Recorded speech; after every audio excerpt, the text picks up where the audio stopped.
Cultivation ಹೋಗ್ಬೇಕು ಅಂದ್ಕೊಂಡಿದ್ದೀರಾ ಅಂಥವ್ರಿಗೆ ತುಂಬ ಅನುಕೂಲ ಆಗುತ್ತೆ ನೋಡಿ. ಈಗ ಅಡಿಕೆ ತೋಟದಲ್ಲಿ ರೋಡ್ ಯೂಸ್ ಮಾಡೋಲ್ಲ, ಕಲ್ಟಿವೇಟರ್ ಹಾಕೋದಿಲ್ಲ ಅನ್ನೋರಿಗೆ ತುಂಬ ಅನುಕೂಲ ಆಗುತ್ತೆ ನೋಡಿ.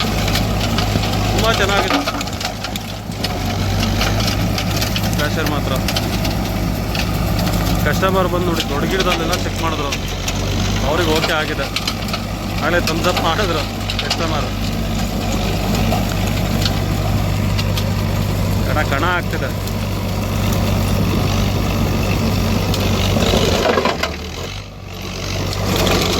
ಮೇನ್ ಕಲ್ಲುಗಳಿರಬಾರ್ದು ನೋಡಿ. ಈ ಥರ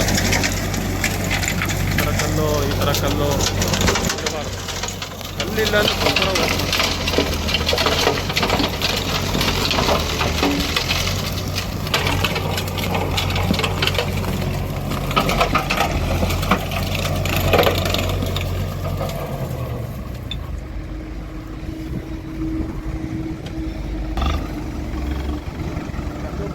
ಸ್ವಲ್ಪ ನೋಡ್ಕೊಂಡು ಹೊಡಿಬೇಕು. ಹೇಗೆ ಅನ್ನಿಸ್ತಿದೆ ಸರ್ ಡೆಮೋ ನೋಡಿದ್ರಿ? ಚೆನ್ನಾಗಿದೆಯಾ? ಸೂಪರ್. ಓಕೆ, ನೀವು ನೋಡಿದ್ರಿ, ಬೇರೆ ಕಡೆ ಎಲ್ಲ ನೋಡಿಕೊಂಡು ಬಂದು ಕೊನೆಗೆ ನಮ್ಮಲ್ಲಿ ಡೆಮೋ ನೋಡಿದ್ರಿ. ಹೇಗೆ ಅನ್ನಿಸ್ತಿದೆ ಬೇರೆ ಪ್ರಾಡಕ್ಟ್ಗೂ ನಮ್ಮ ಪ್ರಾಡಕ್ಟ್ಗೂ? ಬೇರೆ ಪ್ರಾಡಕ್ಟು ನಾನು ಆ್ಯಕ್ಚುಲಿ ಟ್ರಯಲ್ ನೋಡಿಲ್ಲ. ಓಕೆ, ಟ್ರಯಲ್ ನೋಡಿಲ್ಲ. ಇದನ್ನು ನೋಡಿದಾಗ ನಾವು ರೋಟ್ರಿಗೂ ಇದಕ್ಕೂ ಕಂಪೇರ್ ಮಾಡಿದ್ರೆ ತುಂಬ ಚೆನ್ನಾಗಿದೆ. ಇದು ಗಟ್ಟಿ ಹೊಡೆಯೋಕ್ಕಲ್ಲ ರೋಟೋವೇಟರು. ಇದು ನೀವು ಎಷ್ಟು